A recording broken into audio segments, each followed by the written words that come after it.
Hello, everyone, and welcome to another episode of my podcast. This is Katy Gostaspi, and this is the Katy G podcast. Specifically, we are the Women Lawyers Making a Difference series of this podcast. And whichever series of my podcast you listen to, the mission is for us to really realize how great we are and how we can bring our greatness to our career and to our world through our purpose and through our being. And the reason I do this podcast is two reasons. First of all, I care. I care about you. I care about humanity. And I want us all to really, really feel how great we are so we can be happier, so we can be healthier in our professions and in our world. And the second reason I do it is I am exactly like you. I struggle with my own feelings of being less than, just like everyone else. And some days are good and some days are just plain ugly. And I learn from my guests, just like you do. So today we've got a special treat. We are here with Emily Logan Stedman, and Emily is in Wisconsin. She is a corporate litigator at Hush Blackwell, and she's also, if you go to her LinkedIn profile, she's a lawyer well-being advocate. And that is how I stumbled onto Emily. I was looking through LinkedIn for a while and I kept seeing her posts and they really resonated with me, and people were really resonating with her posts and they were commenting, and I thought, I kept reading her posts going, how is she different? What is she saying that other people aren't saying? And I decided, well, instead of guessing, I'm just going to ask her. So I had a great conversation with her and I asked her to be on my podcast because I think you can learn a lot from Emily today. So welcome, my friend Emily, all the way from Wisconsin after work. Thank you for making time. I know you're busy. Thank you so much for having me. Oh, our pleasure, our pleasure. So let's start with your background and your story, which will organically let us know how you became such a well-being advocate. But so you're a lawyer and you became a lawyer how many years ago, and why'd you go to law school and all that good stuff? Sure. So I do have two attorney parents. I say lawyer, and that's why I sometimes say attorney because I grew up in the South, and so lawyer gives me away. Um, so I probably always knew law school was on the horizon. And at the end of undergrad, I got into Teach for America, and that was really my opportunity to explore something I'd always been interested in, teaching, and give myself time to make sure that if I went to law school, I was going because I wanted to go and not because my parents wanted me to go. My birth announcement is a joke about me being their newest associate. Oh my, that's a very healthy decision you made. And I used to begrudge it when it was hanging in my bedroom as a kid, and now it hangs in my office. So we've come Oh, full circle. But I became an attorney for a whole host of reasons, and largely driven, like a lot of us are, by the desire to help people and be in a service profession. I loved teaching. I taught fifth grade. And a part of me always thinks that maybe I'll go back to it. But what I do now in being a lawyer, well-being advocate, and building relationships with other attorneys and young attorneys and associates helps me kind of scratch that teaching itch. But I've always been anxious. I've always struggled with fretting and worry. And until I entered a AmLaw 200 firm in Milwaukee, I was always able to navigate that on my own and use coping mechanisms I developed from a young age to sure. do that and to get through it, largely without it interrupting much of my life. And I joined a big law firm, and almost immediately my anxiety developed and built to be something external to me that I could not really help myself with So anymore. wait a minute. Let me stop you right there, just in case ever somebody else has the same question I do. When you say your anxiety became something external to you that you could not manage, I believe is what you said. Say more about that. What exactly does that mean? So the audience probably can feel that, and maybe that's other people's experiences. It became all consuming and hindered, um, you know, my relationship with other people at my firm. It really caused me to freeze and really fear making mistakes rather than being able to just go for it.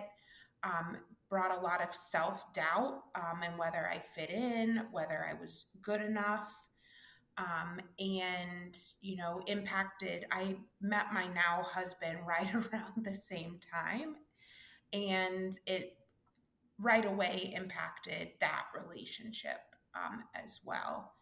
And it manifested itself in a way I think is common for first year and junior associates. And that is me sitting in my office with my door closed, telling myself I'm the only one having a hard time. Mhm.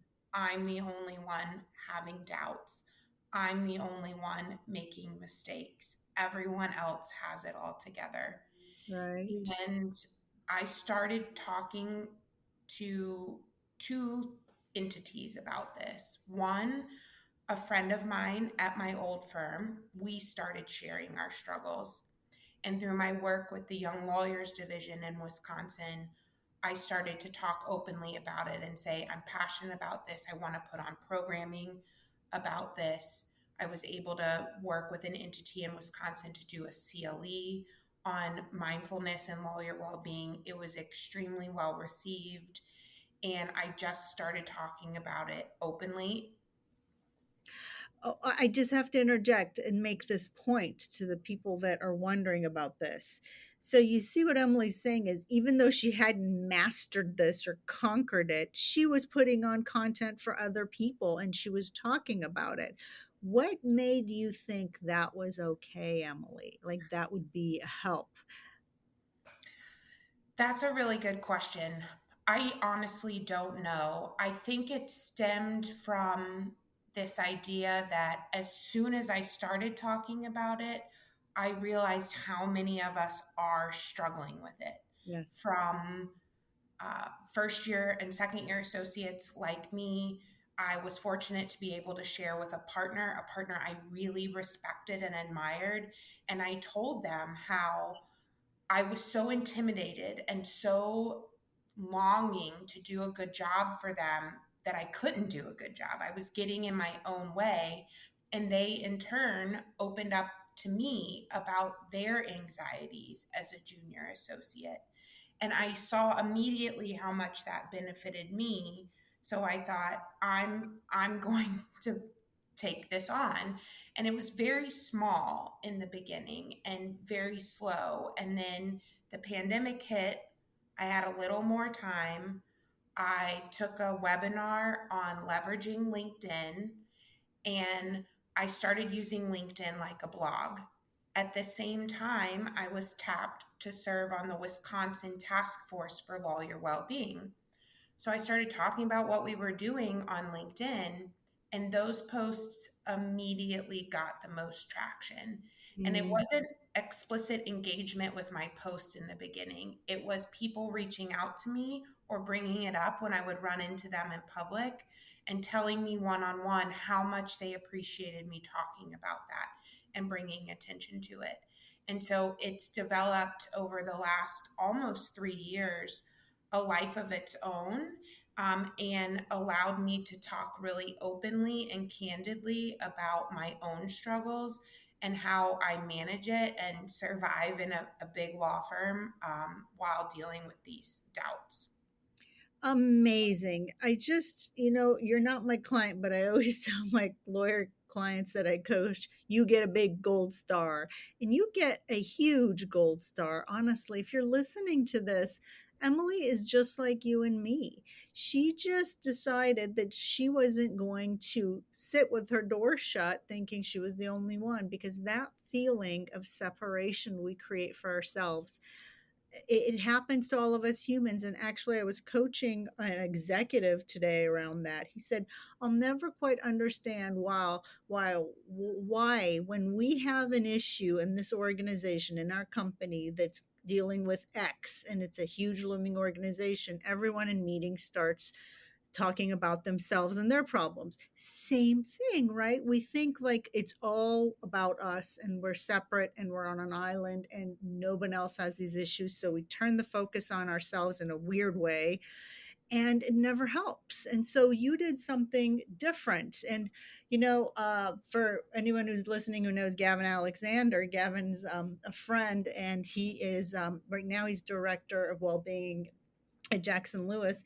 And your story sounds a little bit, I mean, it's not the same story at all, but Gavin started talking about his issues around suicide and he was just very vocal about it and the beautiful things he got to do as a result, and that no one thought anything less of him or of you or any of us, right? I talk about the fact that I left my practice, a very successful practice. I mean, I'd been around the block in the legal community because I was so stressed out. My gastroenterologist said the stress of your job is going to kill you. And I was like, wow, all these years of putting myself through law school and then really working my way through the SEC law firm in house, right? And then to be told that. But these are the conversations that move careers and businesses and industries forward, move humanity forward, right, Emily? So Yes, truly.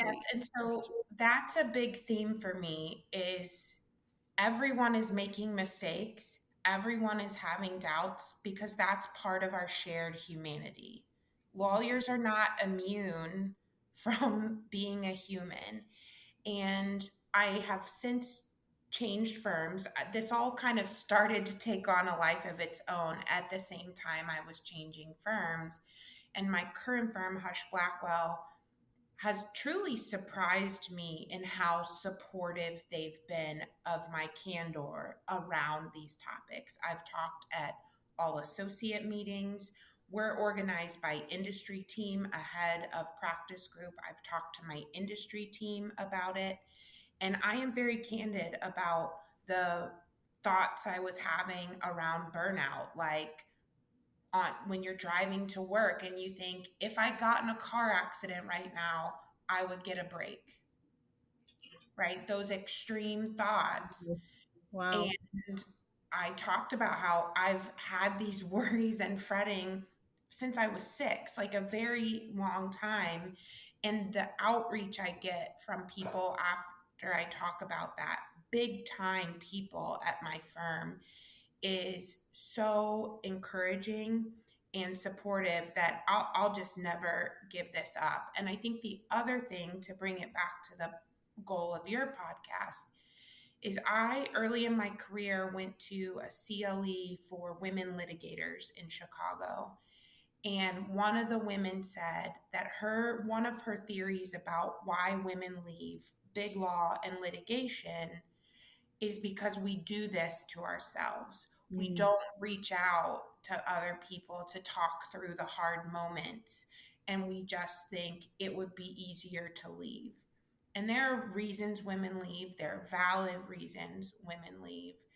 But one of my goals is to be that for people and to build those relationships myself, because for now, I love litigating. I love being at a big firm. I've always prided myself on being sort of the exception to the rule in big law.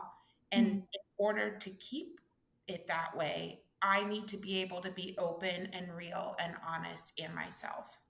Well said. Well said. That's why I wanted to put the spotlight on you because so many women lawyers, when I'm their coach or training or consulting with their firm, they'll tell me in private what you're saying, but they will not say it because I do believe it's part of um, just the way society, and look, I'm not trying to make this a gender dispute between male, female, non-binary, I'm just not, but having just worked on the California Lawyers Association report, the three of us wrote it up to address the attrition crisis um, of women lawyers that Patrick Krill researched, stress, drink, and leave, and all the problems we're having. I'm very keenly aware of why women leave and the profession, and it comes from this pain of just going to say it, the patriarchy, really, of having to feel like you have to take care of everybody because that's just how we're wired as moms and as women and caretakers, but never feeling up you're never feeling that you're measured against the same standard, right? And overdoing it. I remember when I was at the firm, I used to pull back my hair and strap down my chest and wear a pantsuit. And I was a securities lawyer. I wasn't a regulatory lawyer, investment management lawyer.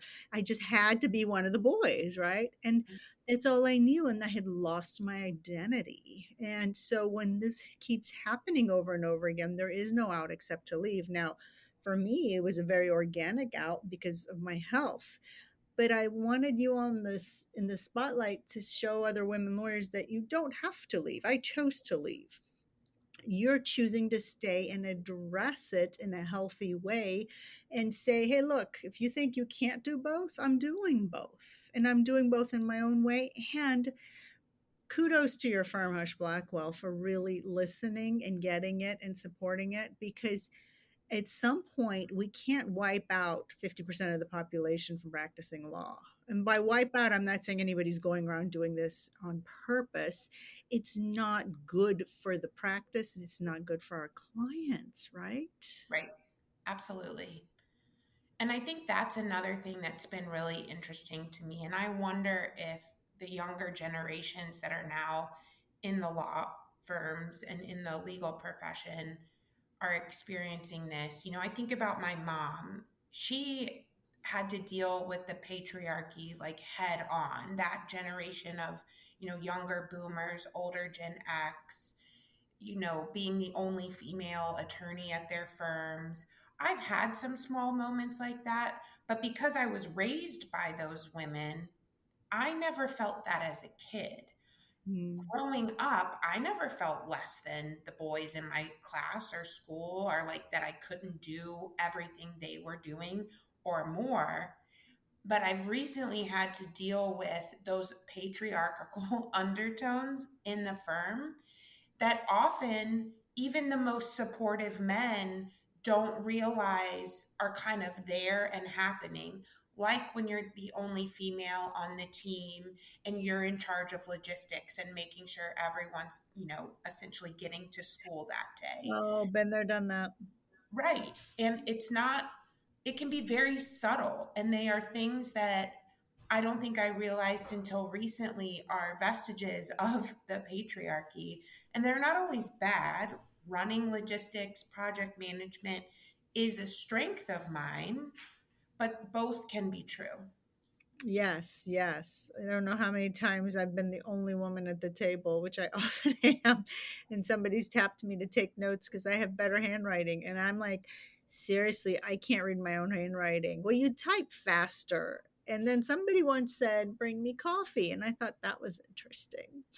So, but we're not here to disparage anybody, and that's just not the point. The point is, by focusing and bringing light to it, we're not ignoring it. We're not letting our voices be heard and adding to our anxiety levels, and we're allowing unity. Really, we're allowing it to not be about gender and to not be about better or worse or healthier or not healthier or anxious or not anxious. It's a contribution to the pool of the differences and our strengths beyond the differences, right? Absolutely. And through my work and speaking and content creation in this space, it crosses every demographic: age, gender, race, seniority, public sector, private sector.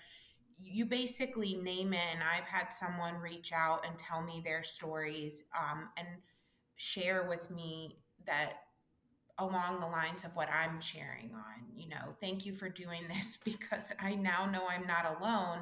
And it's not just coming from, 30-year-old white women who are in big law, it's everyone. Yeah. So you're helping everyone. And that's really the goal, because when you give, you receive. That's just the universal truth. So, what are some of the methods you have? Pick one or two, because the people are listening. They're like, I get all that and I want to be like Emily. Don't be Emily. Be like Emily in your own way, because you're beautiful and smart and talented. And there's only one of Emily and one of you. But what can they do to start implementing some of this, or finding their courage, however way you want to look at it? Give us one to two good tips.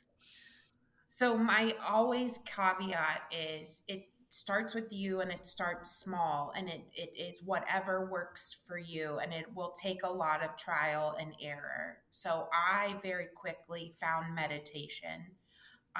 It has really helped me control my mind. I mean, you can't really control your mind, but kind of embrace the fact that I can't control my mind, but also harnessing my thoughts more productively. And my Mm, tip for meditation is it's not as woo woo as you think it's going to be. not at all. You're not going to stop your thoughts, which was freeing for me. And you have to try out apps and what sessions until you find someone whose voice does not annoy you. And I use meditation in the morning, maybe for a minute, at night to help me wind down before I go to bed, breathing before I had a hearing today, doing some deep breathing before to calm those nerves. And it's something I can return to no matter where I am, in traffic, on a plane, before I go to bed at night, in my office when I'm feeling uptight. So I really believe in meditation. And the other thing I think of, which is more simple and allows for more creativity and for the listener, is do one thing, no matter how small, for yourself in the morning and at night. You know, people talk about morning routines, and I do have one, but it doesn't have to be complicated. It can be listening to your favorite song, reading for fun for 10 minutes, taking your dog on a 5-minute walk, something that is just for you, that only you have chosen, so you feel some control and autonomy to start and end your day. Because what happens to a lot of attorneys is we feel like we have no control over our time and our Absolutely. calendar. And so finding little ways to build autonomy and a sense of control has been so, so powerful for me, because I really went all in on a law firm hierarchy in the beginning and gave away my power, Mm, honestly. mm. And by taking some of that back, by like, I'm available a lot of the time, but I don't have to give up my whole calendar off as a, just we'll figure it out. Call me whenever. No, no, no. You can give, only limited pockets of the day and things like that. So doing one thing every morning and every night, no matter how quick and small, that is just for you. Fabulous. So, listeners, these are two really good tips. Meditate. And if you're listening and going, oh my gosh, my firm has instituted some silly wellness policy where we get little points if we, go for a walk or whatnot. I know. Some of those things just seem very perfunctory and like they're just doing it to say we're handling wellness. And I get that. They're doing their best. But don't be cynical about it. Don't look at it that way. I always say wellness is bigger than yoga, meditation, and salads. However, those are three good starting places. Start somewhere, and meditation is the holy grail, in my opinion. I know Emily said it's not about controlling your mind. And her point is if you go into it with that mindset, you're going to find yourself very challenged. She's very smart in saying it that way. The ultimate point is to control your mind so that you're in charge. However, you don't have to fret about not mastering that. There is no mastery. And I think that's what haunts us lawyers, just I'm a perfectionist too, immigrant plus perfectionist. Boy, oh boy, like I got to get it right. So just try some aspect. And if the word meditation makes you roll your eyes and feel woo woo, here's what I say: call it stillness. I sit in stillness every morning for 5 to 10 minutes. I get my best ideas from there. I connect with my inner self. I get clarity. I get firmness. I get really a focus that I wouldn't have. And then I incorporate the 3 deep breaths. And whenever I need it throughout the day, I just put my finger up in the air and I say, give me 1 minute, and I do it again. Right. And so this is absolutely a way to stay in control and to own your faculties, because we give that power away. And when Emily and I say power, do not think this is about men versus women, or going at it, conflict. This is absolutely not. There is power in unity and in a flow and a harmony, but it has to come from two people or two audiences that are established in their own power, and then bring it together. So when one party's disempowered, doesn't feel self-confident, is stressed, all those things, then they can't bring their best self to the game, and then we cannot come together as lawyers and provide good service to our client base and enrich our profession and our industry, right? So that's what Emily means. And doing the one thing, I applaud you for that. That's just good self care, which I was lacking for years because my identity was wrapped up in being a lawyer. And you don't need self care when you're billing, right? That's not so. Remember, that's a whole other topic. I do a lot of workshops around identity versus role, right? Your Mhm. identity is a human being that deserves self care, that has to have self care. I put it very crudely because sometimes I think shock value is good. You can't bill if you're dead, and that's not your that's not your identity. So that self care, whatever it means. Now, my coach pushes me if I say, "Oh, I went and got a pedicure." She's like, "That's just hygiene anymore. That's not self care." I'm like, "Give me a break. I'm trying, right?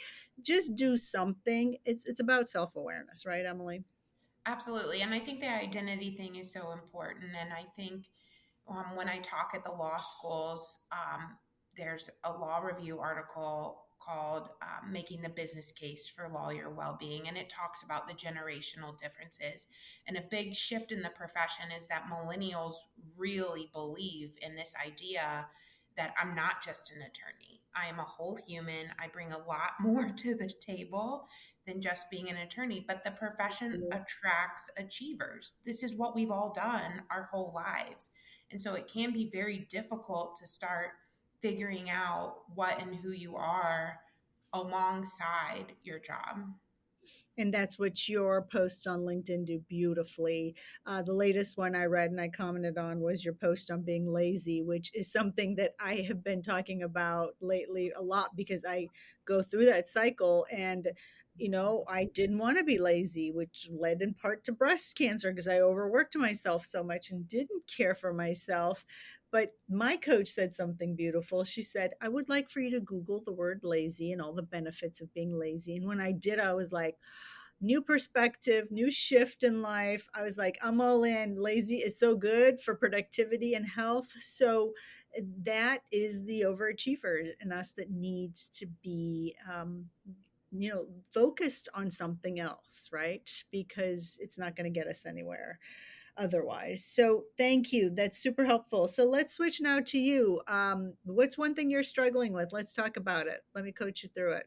Yeah, so as my LinkedIn and a couple posts on Twitter have alluded to this week, I've really been struggling with this idea of how I feel when I take my foot off the gas, how I feel when I'm not billing all the time or leaning into the non billable work that I know is just as valuable and I get a lot out of it.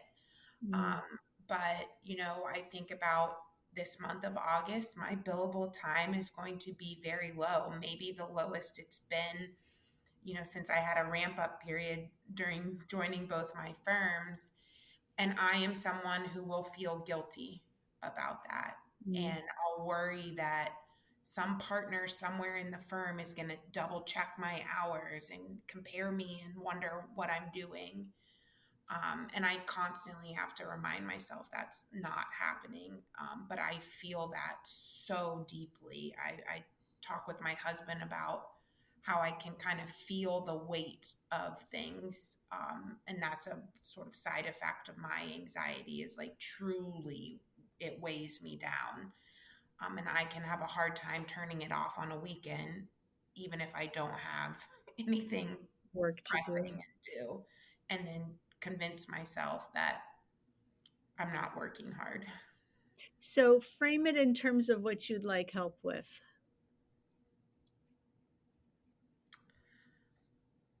I think I'm getting anxious thinking about it. Good. We'll work through it together. um, I think it is that self talk around productivity and reframing the value of time and work separate from the billable hour. Mm, And that even if it's not billable to a client, that doesn't mean it doesn't have value. yes. So let's work through that. So for so many of us, the billable hour is definitely not helping for obvious reasons, but also for the reasons you say. We equate our value to a dollar amount.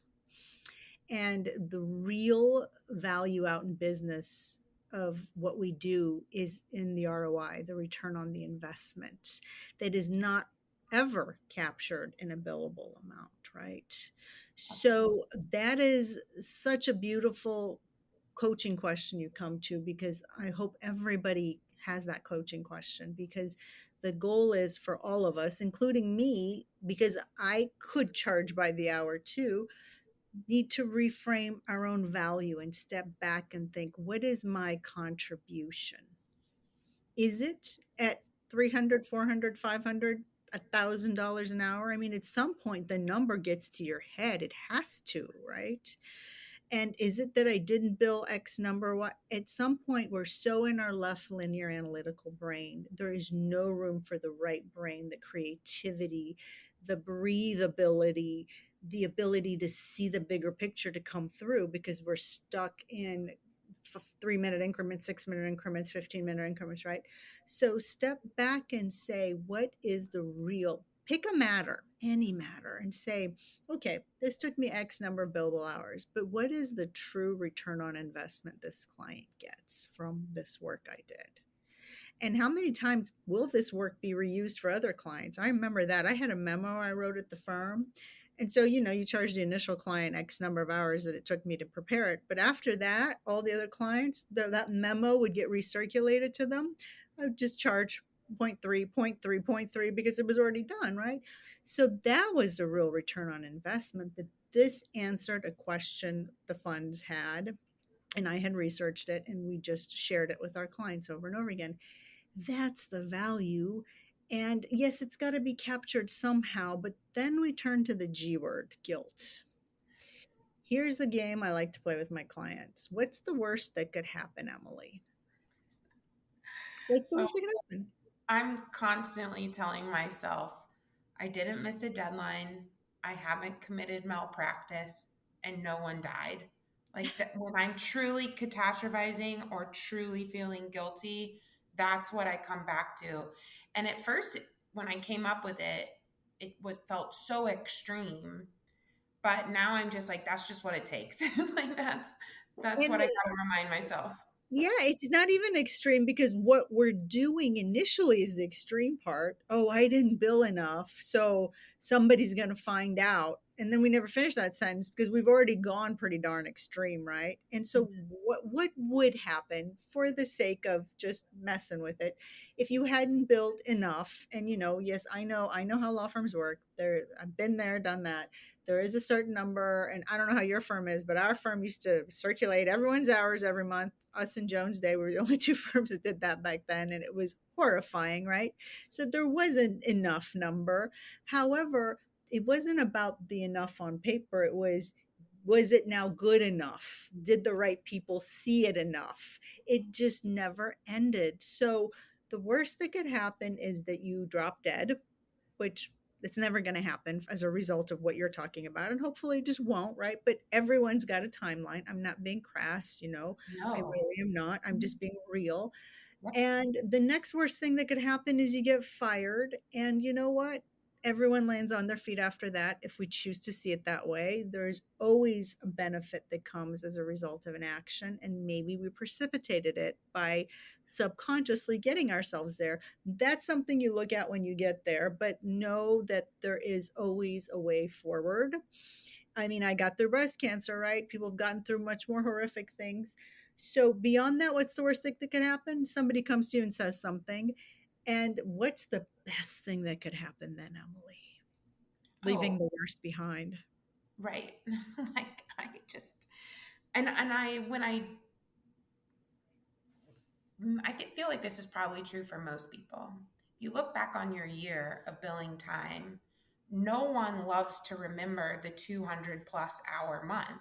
We Right? remember our lower billable months and everything else we got to do because we were billing less. Yeah, exactly. And I am So, adding value. I liked your question, what is my contribution? I'm going to take that back to my therapist because I was talking with him about this idea this week. And I have contributed a lot to my firm and our office over the last 12 to 13 weeks, in particularly around our summer associate program. And I think I have a question in my mind about, how much does my firm actually value that? And I wonder, does that even matter? Because I really valued it. I had a great time. It was so impactful. It was so empowering, brought me so much joy.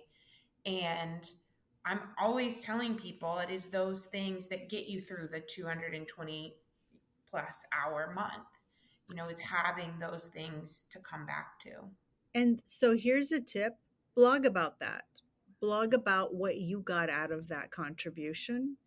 And this is not the CYA get it in writing stuff we talk about as lawyers. This is really so you can capture that emotion and that feeling and then go back to it. And the body knows. I do a lot of work with clients around what's captured and trapped in our body, the emotions that are trapped there, and how unless we let those out, then we're always carrying that forward. And then people say, well, I'm not getting any better, I'm constantly in therapy, but it's not working. Well, we need modality on modality to get there. So when you write that out, you can go back and read it and reestablish that emotion in a positive way in your body and then show up and harness that when you need it. That's really empowerment because you're using all your tools when you need them. And then share it with the firm. Why does this have to be the best kept secret? I'm not saying you're keeping it a secret, but like we don't think about putting it in writing and sharing it with the firm. When I went through my cancer journey, I blogged about it, and then I just posted it and shared it, and people shared it and shared it and shared it because it helped somebody somewhere, right? And it was eye-opening. And then I was like, well, I don't really find these kind of posts very often out there. So write it, post it, share it with the firm, tell them to put it in the newsletter if they think there's value. You're co-creating with them. Don't assume that they don't see the value, right? Which is what you said, because that's the first thing we do. We're like, oh, it wasn't billable, so it must mean that no one values it. We have to start looking at our lives differently. And here's a question maybe your therapist, excuse me, has asked you. When you are on your deathbed surrounded by your friends and family, what do you want their experience of you to be at that moment? What's their takeaway of you when you're gone? And this is not meant to be crass. I know you think I'm No, talking about death and dying a lot, but no, I it's welcome it.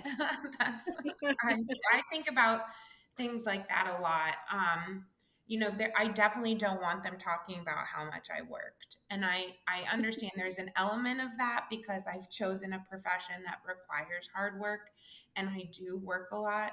But like my proudest moments are when I catch my husband telling me or someone else. that I'm genuine, that I have a good heart, that I'm honest, those types of things. And I think what I have found when I'm happiest in the law is when I have a really thriving and meaningful practice alongside getting opportunities to put my passions to work. Because I love litigation, but my true passions in life align more with the non billable stuff. And I'm very fortunate to be at a firm that allows me to do both. But that's what I want my family and friends to be talking about, the non-billable stuff. Right. So, what do you say to someone who's listening and saying, "Yeah, that's your firm. You lucked out. I don't have that, or I don't know my passions." What do you say to them, Emily? You have to take the time to figure out what your passions are. um, I'm always preaching have a hobby, and it'll ebb and flow. I When I was truly in a hard time and approaching and then burning out, I gave up everything I liked, and I had to really become self-aware and self-disciplined to start returning to those things. You cannot be the best attorney you want to be if you're not also nurturing and taking care of those other things. And I understand that there are high expectations in our job, but I would suspect for almost all of us, we are adding to those expectations. We're amplifying the expectations of most of our bosses and firms. Um, and I know that there are partners out there and firms that just want you to bill, bill, bill. Um, and so maybe one option is to look for another place. I don't think my firm is an outlier. I'm an elder millennial. We're going to be requiring this of firms and legal departments. If they want to keep us, they'll need to get with the times. Gen Z is going to bust this wide open. But you have to create space in your calendar for yourself and for the things that bring you joy, or you will never be the best attorney you can be. And all of these things require a mastery, some level of transition, being willing to change to transform, and that requires pivot points, which are called transitions. And that's often why I'm called in when people are like, I want to do what Emily's doing, but I can't figure that out. And so they call me the transition coach, right? Because there are tools and there's a certain level of courage that we all have that we need to unearth. Emily's unearthed it on her own, but yet look, she still has other issues. There's just going to be stuff. But if you sit there and say, well, my firm won't, or I don't know what my whatever is, or I'll do it later, sure, that could happen, but you're worth it to do it now. And the Absolutely. firm will benefit when you do it now. Yeah. They may not know that, but that's definitely true. So, Emily, your self work is sit down and make a list of just use 3 words that you would want to be remembered by in that moment by your family. For me, it's that they say, oh, Katy, she's leaving us now, but she's so much fun. And she allowed us to learn something through her. And she brought us peace. Those are my 3 things, right? And so when I really do that and just stay in focus, I'm like, oh my gosh, am I having fun? Am I having peace? And am I learning through somebody else? Because I can't be that for other people if I'm not doing that. So make that list, Emily. Everybody else, make that list for yourself. Do it, even though it feels kind of wonky and it's so not what we do during the day when we're billing. But I promise you, you make that list, put on a post it note, stick it in front of you, and it might make you super uncomfortable looking at that and going, oh shit, this isn't getting me there. But the fact that you're doing that is so much of the process, and it's a great start. So, Emily, any final words you want to leave us with? I think just back to what you said just a few seconds ago, there's always a reason not to take a chance on yourself. There's always, if you're anxious like me in particular, it's always going to feel like you can't do that thing that you want to do. And so you're not alone in that. And if you need one example of someone who has done that, let me be it, because it's not impossible. I am not special in that regard. It is replicable what I've done and what I'm doing. And we can make the profession better for the long term as we make the change to ourselves and bring our whole selves to the profession. Well said. Couldn't say it any better myself, so we'll leave it at that. If people want to get in touch with you, Emily, is there a way they can do so? The best way is on LinkedIn. So I'm under Emily Logan Stedman. I'm at Hush Blackwell in Milwaukee. You can Google me and Hush Blackwell, and my bio has a link to both my LinkedIn and Twitter account, as well as my email address. And I'm always happy to talk. Perfect. And I will put that in the show notes. I will put a link to Emily's bio in the show notes. And thank you for making time for doing this. I've learned a tremendous amount. I'm hoping the listeners have learned a tremendous amount. I hope you got value out of it as well, Emily. For sure. It is a joy, and I'm so grateful to hear that there are brave people like you. And don't listen to me saying that and going, I'm not brave. If you're listening and saying I can't do this, no, everyone's got their own different levels. And thank you for bringing your level of courage to the community. And thanks to your firm for supporting that. I really want to highlight Hush Blackwell for doing that. And until next time, go take one little thing that you learned that makes you curious, that just makes you think, what if? And pull on that string just a little bit at a time. Great transformation comes from small changes and honoring those transition moments. So do that for yourself. And until next time, Katie G out.